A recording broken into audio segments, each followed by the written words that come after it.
This is the Detroit Sports Podcast Network. Today's episode of the Motor City Sports Rant is brought to you by Score, a new mobile app coming to you this August. Score is an interactive game that lets users win deals at bars and restaurants based on what's going on in live sporting events. Find new places to watch the game and save money on your bill at the same time by taking advantage of Score's unique interactive specials that give you an additional stake in the action. A Score special can be anything a location wants it to be, from 10% off an item if a team scores a touchdown to a free round of drinks if the quarterback throws for 400 yards. Any stat can be turned into a game. Pick the deals you want to win, watch the games you want to watch, and score deals in real time. The app will update when your teams or players record a relevant stat.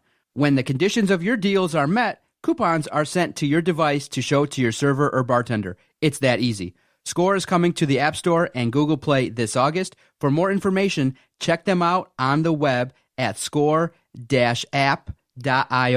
That's score-app.io. And follow them on Twitter and Instagram at ScoreDeals. Score. Watch games. Score deals. Detroit is the greatest! Straight up light you on fire for a Coney dog right now.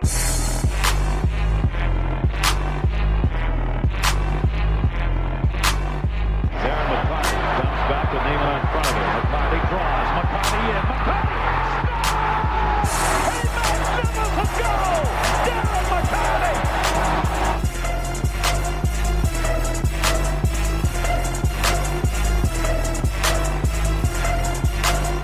Stafford takes, throws, end zone, Calvin, touchdown, Detroit Lions!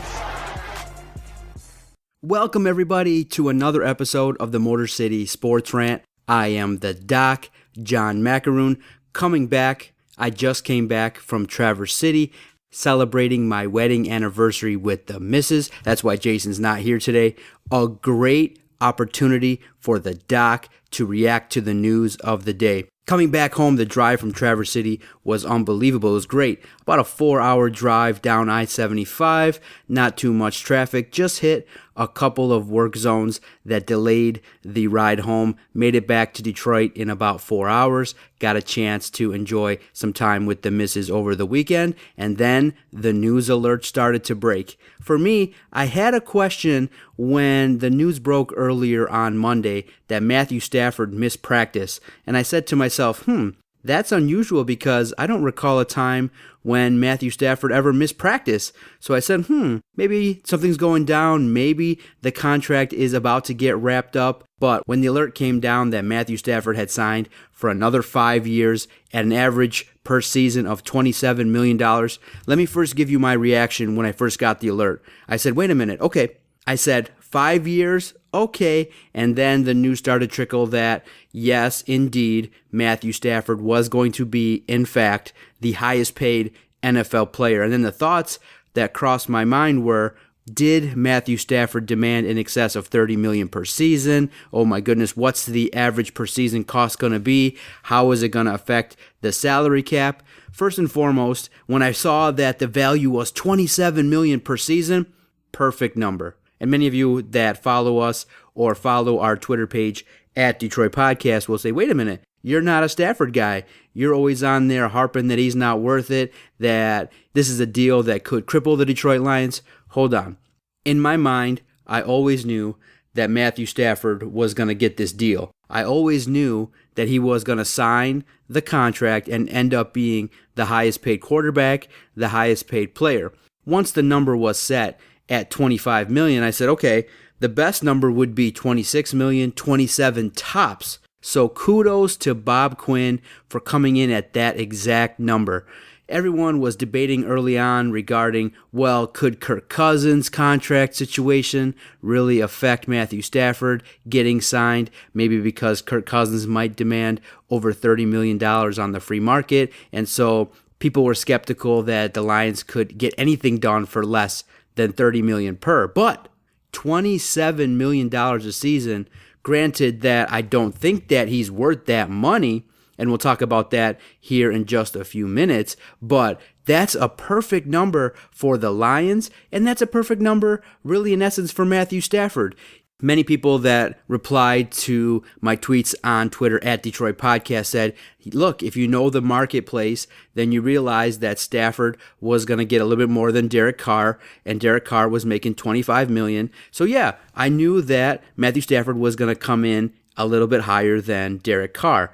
But if you would have told me that Matthew Stafford was going to earn $30 million per season, I would think that the Lions would be crippled, that the Lions would not have any opportunity to compete. So for Bob Quinn and Matthew Stafford's agent, Tom Condon, to come in and work a deal right around the time of the fourth preseason game, many people said Tom Condon, Matthew Stafford's agent, has done a lot of deals close to the start of an NFL regular season, so don't be surprised if a deal gets done. So when the deal was announced on Monday, and it came in at 5 more years at $27 million per season, the Lions end up saving $5 million on the cap this year.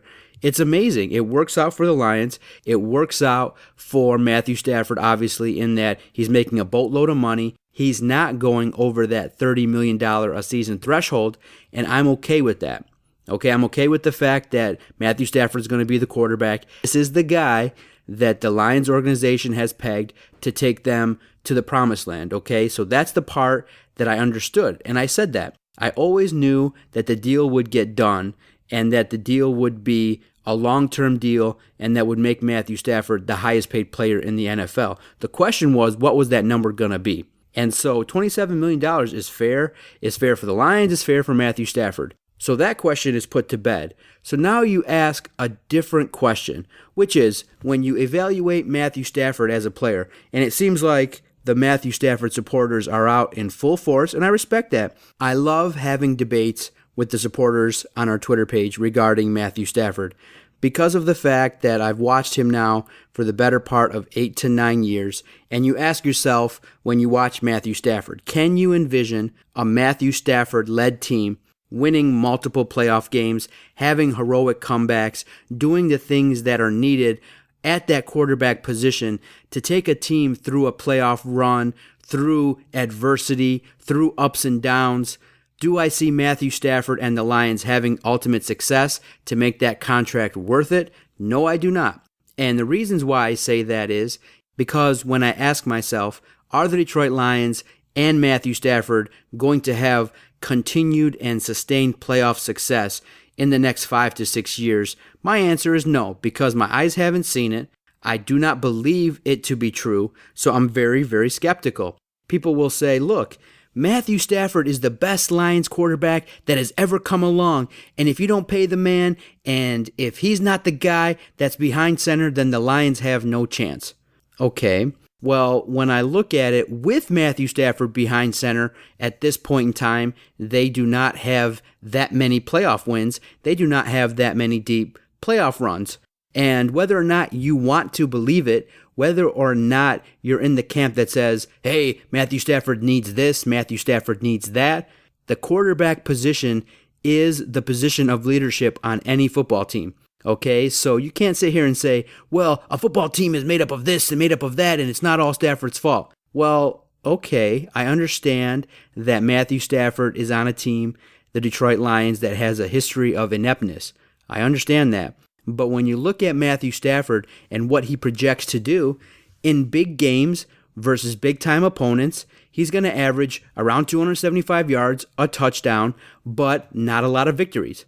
Are you okay with that? Are you okay as a Lions fan paying Matthew Stafford $27 million and the only result you get back is playoff appearances every other year where in the playoff game the Lions don't score any offensive touchdowns, they don't look competent on offense, and it's a dink and dunk offense? Are you okay with that? Me personally, I'm not. I want more. I want to see Matthew Stafford do some heroic things. All you have to do is just look back to the last significant NFL game that was played, and the New England Patriots pulled off what many people call a miracle. Tom Brady and the Patriots came back from a huge deficit, 25-3, and came back and won the Super Bowl, even after Tom Brady threw an awful interception that led to points for the Falcons. Many people believe that Tom Brady was able to really come alive and carry and will his team to victory.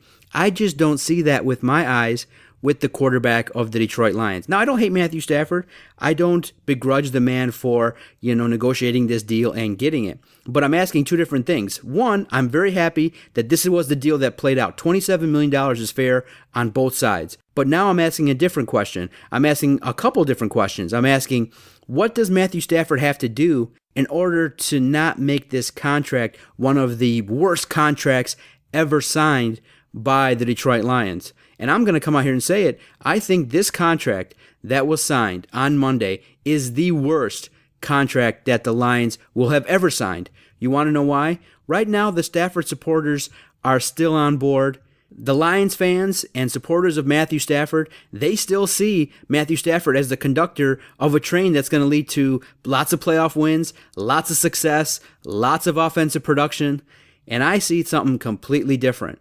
I see a man that has been neutered by the coaching staff because they don't believe in his skills. I see a quarterback that, when push comes to shove, resorts to poor mechanics, sidearm throws, and risky throws that in clutch situations by great defensive teams, which you will come across in the postseason, it's going to lead to interceptions, turnovers, and ultimately no playoff success. So what's going to end up happening is year 3, year 4, year 5, at some point, Stafford apologists are going to have to realize, when is this man going to be accountable for the results of the Detroit Lions? When?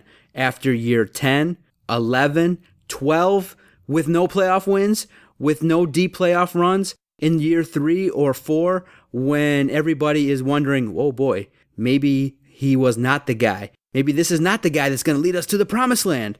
And then everybody's going to wake up and then they're going to start making excuses. That's what will happen. They'll point out the Lions never had a running game. They'll point out, when did the Lions ever have a serious offensive line? Well, then I'm going to point out, with this new contract that Matthew Stafford has signed, are the Lions able to go out there and retool the team to get the best possible talent at those key positions outside of quarterback? So for those that debate me and want to question my knowledge, I didn't come out and say that Stafford was not going to be paid $27 million. I did not come out and say that Matthew Stafford was going to be dropped to the curb or kicked out or cut or anything like that. All I'm asking is, what are your expectations if you make Matthew Stafford the highest paid quarterback? And first and foremost, I want you to say, my expectation is he's going to win the Super Bowl. That's first and foremost. You have to say that. You have to say now that the expectation for Matthew Stafford, and he'll even come out and say it, everybody will say it, and rightfully so, the expectation has to be that the Detroit Lions, going forward, have several playoff wins, have consistency in the offense, play a lot of meaningful games in November and December and in the playoffs, and start the process of moving this team and this organization forward. And then if you ask me, do I believe that's going to happen with Matthew Stafford and the Lions brass right now as is? My answer is no. Based upon experience, based upon what I've seen with Matthew Stafford and the Detroit Lions, I don't see continued success. And what I see in years 3, 4, and 5 of this deal is a massive turn in the support for Matthew Stafford. At some point, if this pattern of play continues, where he plays solidly in the regular season, but when it comes time to crunch time and when it's prime time and the lights are on and it's time to shine, and the Lions continue to sustain early exits in the postseason year after year, if that's the case, I do believe in years 3, 4, and 5 of this deal, you're going to have an angry fan base that's going to be calling for Matthew Stafford to be gone. And so this is an ultimate gamble by Bob Quinn, if you ask me. It would be easier, in my opinion, to start over. And several people are ridiculing me, calling me a nobody, calling me an untalented fool. All I'm asking is this. By rebuilding, you are not any further back than you are now with Matthew Stafford, okay? Because that would lead you to believe that Matthew Stafford's on this great trajectory to making the playoffs several years in a row and having playoff success. Whereas my philosophy is just different than yours. You guys want to have that star quarterback, that sexiness, and have this guy flinging the ball all over the place and racking up stats and being the guy like a Tom Brady or an Aaron Rodgers. I say to myself, ideally that would work if you had a person at that position that had the talent of Aaron Rodgers and Tom Brady. If you have that, go ahead, pay $30 million a year for a quarterback. But when you have a guy with the skill set of Matthew Stafford and you're being forced to neuter him and have him dink and dunk all across the field and having the most boring offense, go back, watch Matthew Stafford and ask yourself, do you think in crunch time, do you think in situations where the quarterback has to make that extra read or that extra special play, can he do it? I would say, I'm just pointing back to the last couple years where you played Green Bay in the finale of the NFL season and you've come up short. And yeah, you can say, well, Stafford was injured. At the same time, I'm looking for him to get that signature win. I'm waiting for Matthew Stafford to supplant Aaron Rodgers as being the best quarterback in the division, and it hasn't happened yet. And so I ask you, Matthew Stafford supporters, what is it about him that leads you to have unconditional support year after year after year? What is it about him that lets you say to yourself, this is the guy. This is the guy that's going to take us to the promised land. Where at this point in time, he has the same amount of playoff wins as an unknown rookie. Okay? 0. And so my philosophy is just a little bit different in that I don't want to pay the quarterback all that much money when the best quarterback in the history of the NFL is not even making $20 million a season. The money is allocated differently to different positions, and that is another road the Lions could potentially go down to try and build a team that could win the Super Bowl. Okay, this is the philosophy they're going down, and I respect that because many people will tell you have to have that stud quarterback or you have no chance. Well, I look at it and I say, well, let's just look at what Dallas did. They brought in Dak Prescott, and what's the knock on him? Oh, he's just the product of having a team with a great offensive line. Yes, exactly. That's a team that won 13 games, that just kept it safe, that had a solid running game, a solid defense, impactful players all across the field, and a situation where the team played and won a bunch of NFL games. Now, many people are waiting for year 2 to fully evaluate Dak Prescott.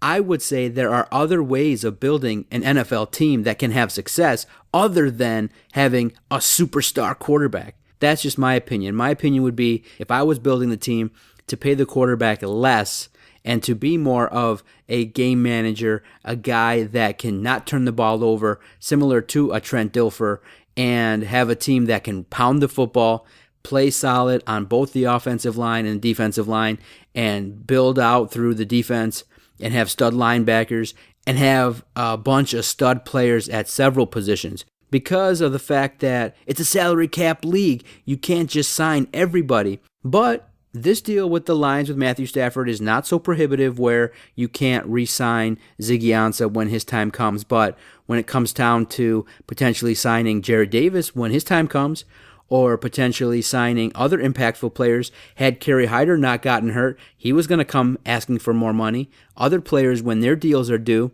are going to be asking for a lot more money. And I do believe that there are going to be some players that are going to be forced to leave because the two highest paid players are going to be Ziggy Ansah and Matthew Stafford. And so when those players start leaving, don't come crying to me wondering, why can't we build a solid football team? Well, Matthew Stafford and Ziggy Ansah are going to take a big chunk of that cap and are going to affect what the Lions can do. And so you're going to be asking for a lot of young players to do a lot of big things in a league where in the end talent wins out. And so can the Lions build with Matthew Stafford having that much money?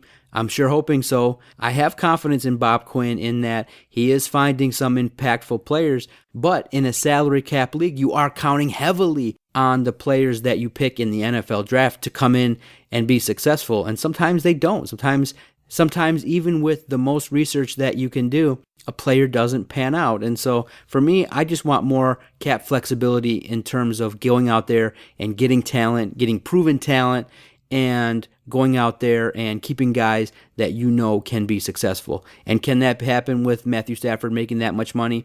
I think that you're going to start seeing some players, when the time comes in a couple years, when the time comes for the Lions to take that next step, and you need that player to be re-signed that's really talented and doing some things, you might lose them. So I just view it differently than some of our supporters do, but there are quite a few individuals at the same time who agree with me that Stafford wasn't worth it. But right now I think that when we look at the numbers, 64% of people agree that Stafford's contract at $27 million per is pretty good. Many don't feel that the Lions overpaid, but the big debate, the heated debate comes in when you ask the question, what is the expectation now for Matthew Stafford now that he's made this money? Many people messaged me that one playoff win would be all it takes, that Matthew Stafford is the guy. Matthew Stafford is the individual that's going to take us. He's the best quarterback that the Lions have ever had. Look, guys, please stop judging Matthew Stafford based upon what other Lions quarterbacks have done.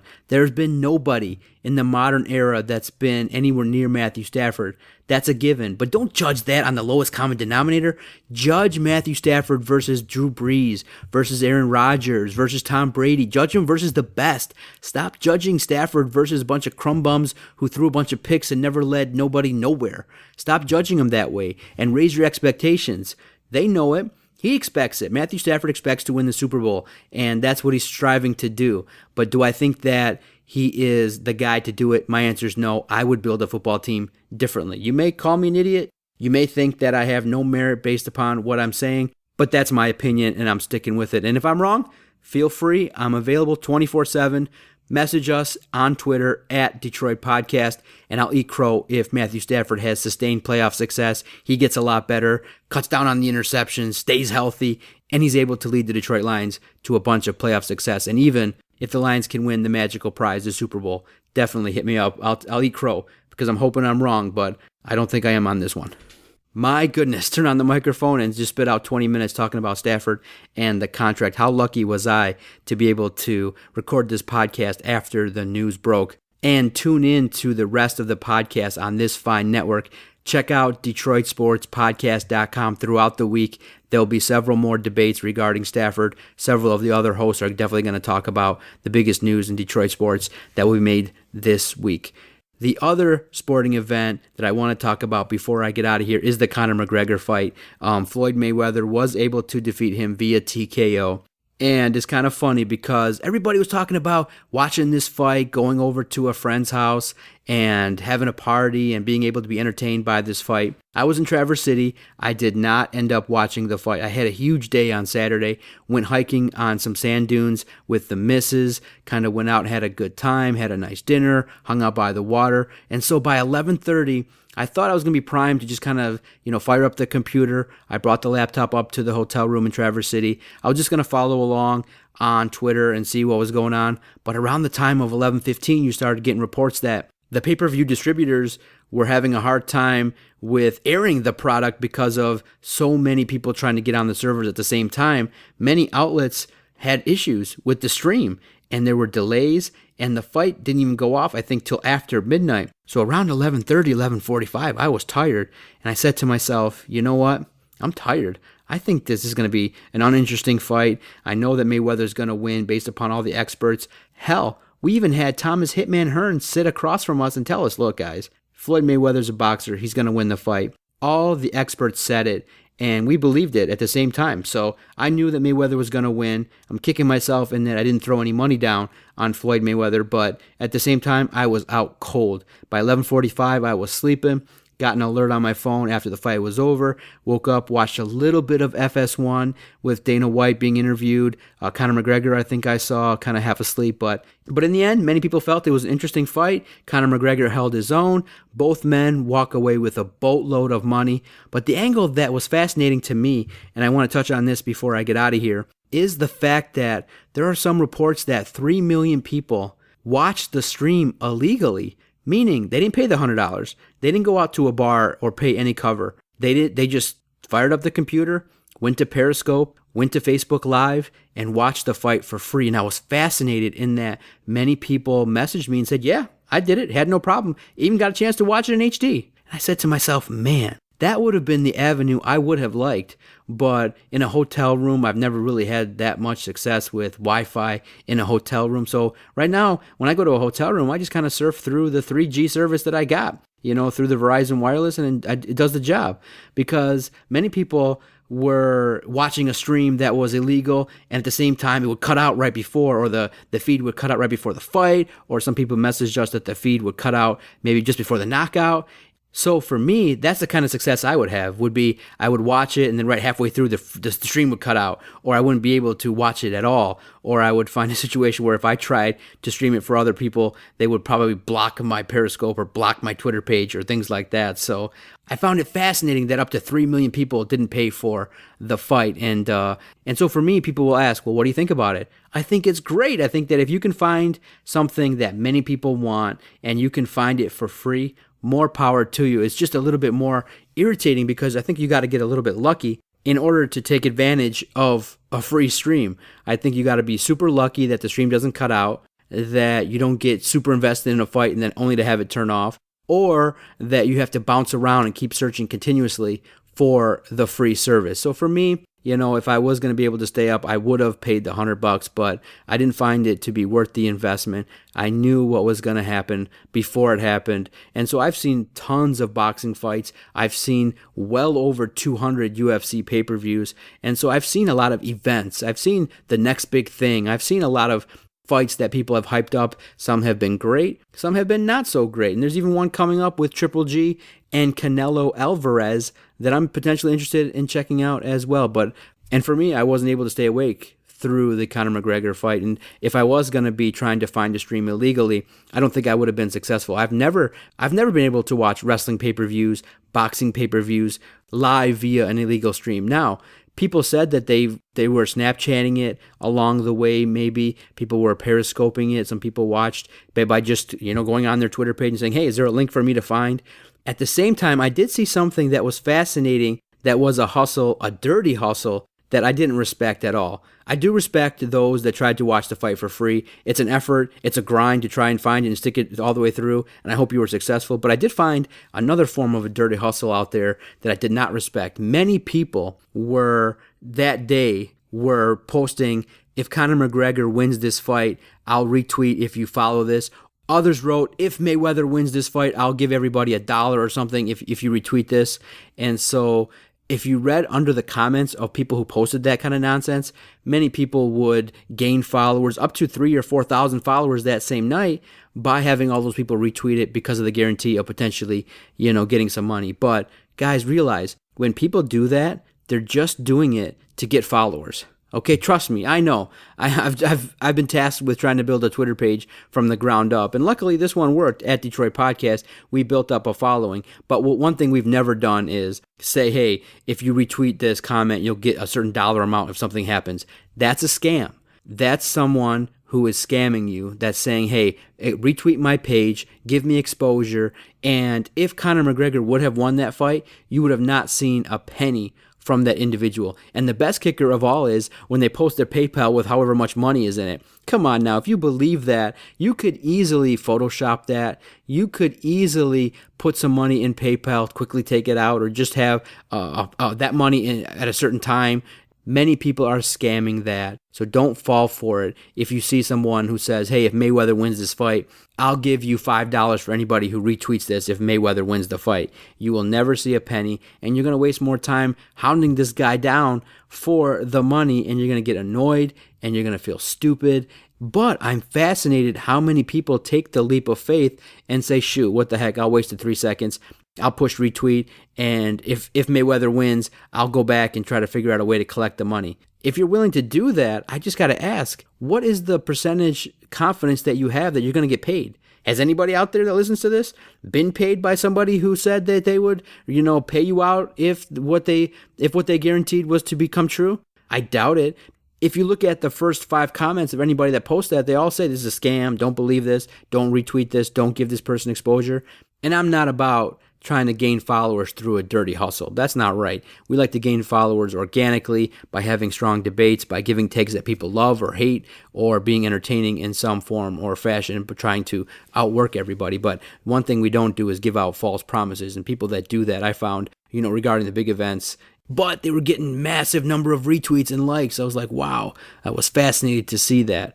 Wow, can't say enough how lucky I got to be able to record this podcast after the news of the day broke. Thanks to everybody that's downloaded this. Thanks to everybody that messaged me on Twitter on Monday at Detroit Podcast. The team here really respects the fact that we can have great debates, great conversations, and thanks to everybody that's been downloading our podcast in massive numbers in the last few months. It's greatly appreciated. And as always, thank you to the sponsors. Thank you to Score. We greatly appreciate all the work that you've done with us, and for everybody that helps contribute to our podcast or contributes financially or is a sponsor of one of the other podcasts that airs. It's so important. We wouldn't be able to do all the podcasts that we air without your support, and we greatly appreciate it. This has been the Motor City Sports Rant on the Detroit Sports Podcast Network. See everybody next time.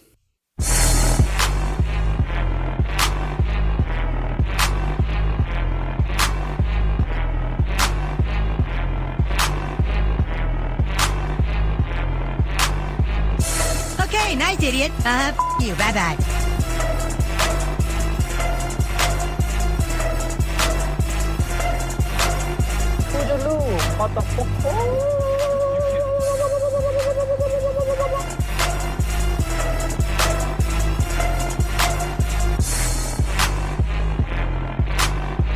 Good day, sir.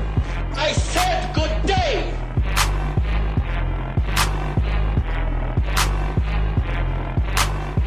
All right. Take care now. Bye-bye then. Loser.